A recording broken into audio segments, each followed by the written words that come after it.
질문 굉장히 많이 받거든요. 또 굉장히 많이 물어보세요.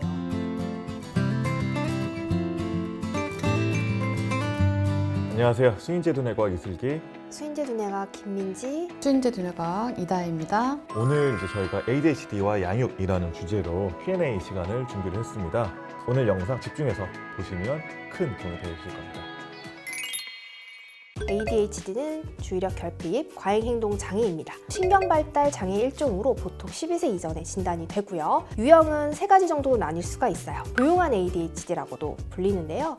과잉행동은 좀 나타나지 않고 주의력 결핍, 주의력 부족이 많이 드러나는 경우이고요. 과잉행동이 두드러지는 유형입니다. 복합 유형으로 2가지가 모두 나타나는 유형이고요. 우리 아이가 좀 ADHD가 의심된다. 그런 경우에는 저희 수인제 두뇌과학 이전 동영상을 보시면 ADHD 자가진단 테스트가 있습니다. 그쪽으로 클릭하셔서 한번 진단을 받아보는 것도 좋을 것 같습니다.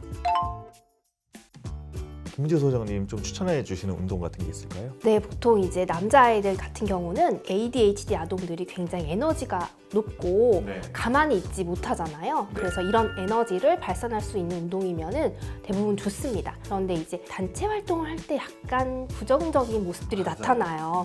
그렇기 때문에 사회성이 좀 떨어진다 싶으면 1대1로 할 수 있는 테니스라든지 수영이라든지 탁구, 배드민턴 이런 운동도 굉장히 좋을 것 같고, 아이가 친구들하고 어울리는 거 좋아한다 그러면 축구나 야구, 농구 같은 운동들도 굉장히 좋을 것 같아요. ADHD를 말씀 주셨는데 ADD 같은 경우에는 각성도가 많이 떨어져 있기 때문에 아침에 일어나서 줄넘기 하는 거 이런 것들도 좀 제한을 드리는 편이에요. 저는 이제 아이들마다의 또 특성이나 증상에 따라서 추천을 드리고 싶은데요. 시각 운동 협응력에 좀 약점이 있다 싶은 아이들 같은 경우에는 구기 종목, 특히나 좀 작은 공을 가지고 하는 운동을 추천을 드리고, 욱하는 경향이 높은 아이들 같은 경우에는 수영은 주기적으로 이제 호흡을 하기 때문에 그 과정에서 이제 교감신경계나 부교감신경계의 안정감에도 큰 도움이 되는 걸로 알려져 있습니다. 아이의 특성에 따라서 선택과 집중을 하시는 것도 좋을 것 같아요.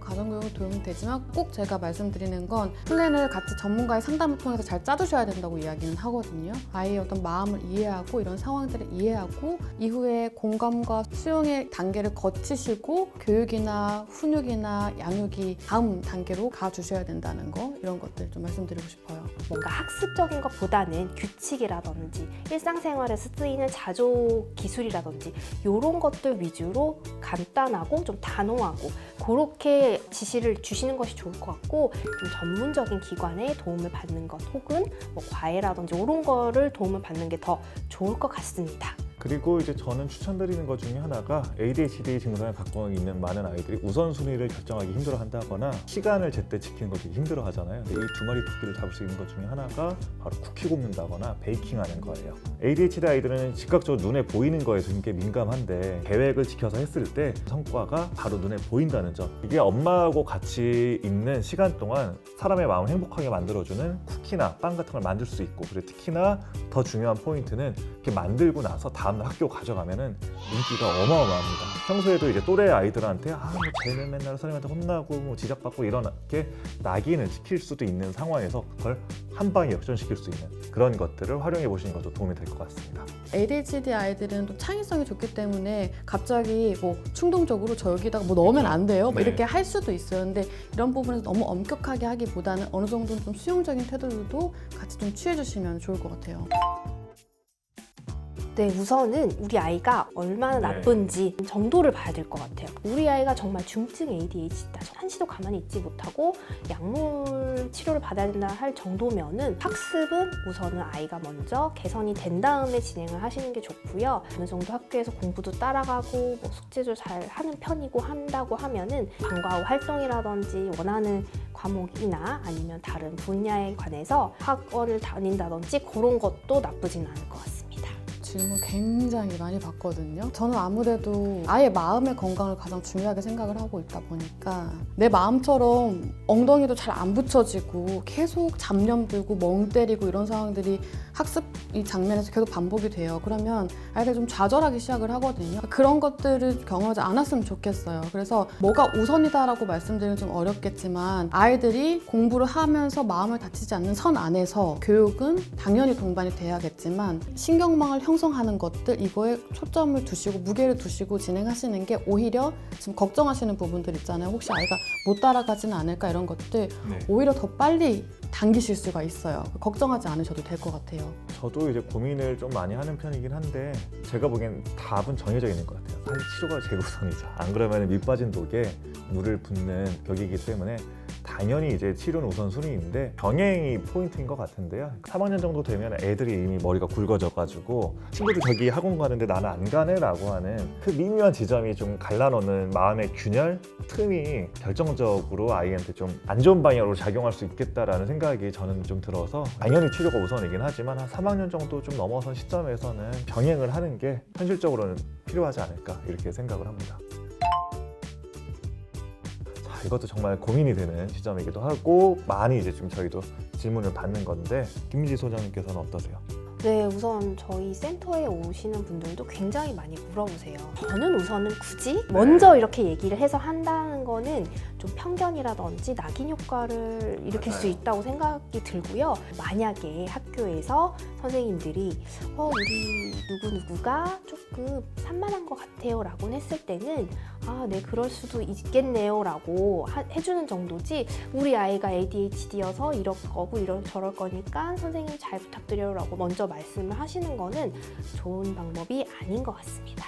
근데 이거는 어떻게 보면 좀 정말 케이스 바이 케이스인 것 같아서 담임 선생님 성향도 이제 좀 보셔야 되고 그래서 이거는 좀 일괄적으로 이렇게 좀 답변을 드릴 수 있는 걸까 저도 좀 고민이 되긴 하는데 어떠세요 의견은? ADHD로 바라보지 않으셨으면 좋겠어요. 그러니까 ADHD도 굉장히 증상이 다양하거든요. 그 어려움의 포인트를 말씀드리는 게 좋을 것 같아요. 그래서 정기 상담이 있으실 때 소통하는 것들 이게 너무 중요할 것 같아요. 그래서 우리 아이의 어떤 뭐 강점과 약점들을 선생님께 말씀드리는 건 저는 좀 동의를 하는 편이에요.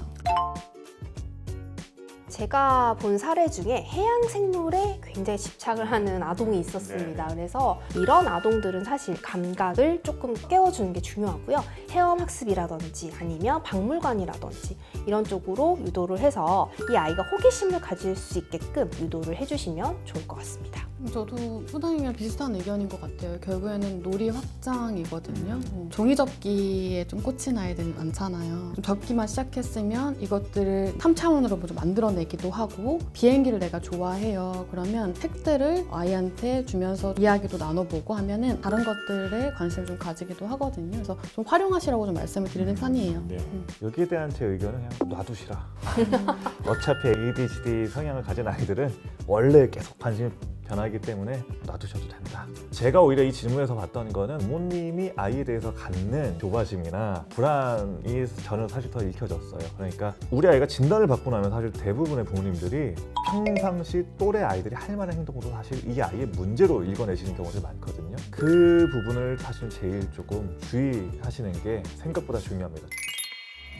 ADHD 아이를 키우고 계신 부모님들께서 자주 하시는 질문 저희가 답변 드렸는데요. 아동 발달과 관련된 학자가 한 유명한 말이 있습니다. ADHD를 겪는 아이들은요, 그렇지 않은 아이들에 비해서 평생 살면서 부정적인 지적받는 표현을 3만 개 이상 받는다고 합니다. 당연히 그 걱정되는 마음 너무 잘 이해합니다. 하지만 우리 아이 편이 되는 유일한 존재는 기본적으로 엄마와 아빠라는 점 기억을 해주시면 좋을 것 같아요. 다양한 문제들이 눈에 띈다고 하시면 이제 저희 수인지의 두뇌과학 내원하시게 됐을 때 우리 아이의 전두엽 발달을 볼 수 있는 뇌기능 검사 그리고 주의력 발달을 볼 수 있는 주의력 검사와 더불어서 심리적인 부분들까지 볼 수가 있어요. 그리고 여기에 플러스로 부모 양육 스트레스나 양육 태도 검사도 꼼꼼하게 받아보실 수 있습니다. 그래서 우리 아이의 타고난 뇌 발달 그리고 기질 같은 걸 감안해서 아이에게 가장 지금 필요한 개입이 무엇인지 그리고 양육 방식은 무엇인지 살펴보시는 것도 도움이 될 것 같습니다. 그래서 오늘 준비한 내용은 여기까지고요. 이상으로 수인지 두뇌과학 이슬기 수인재 두뇌과학 김민지 수인지 두뇌과학 나였습니다. 감사합니다.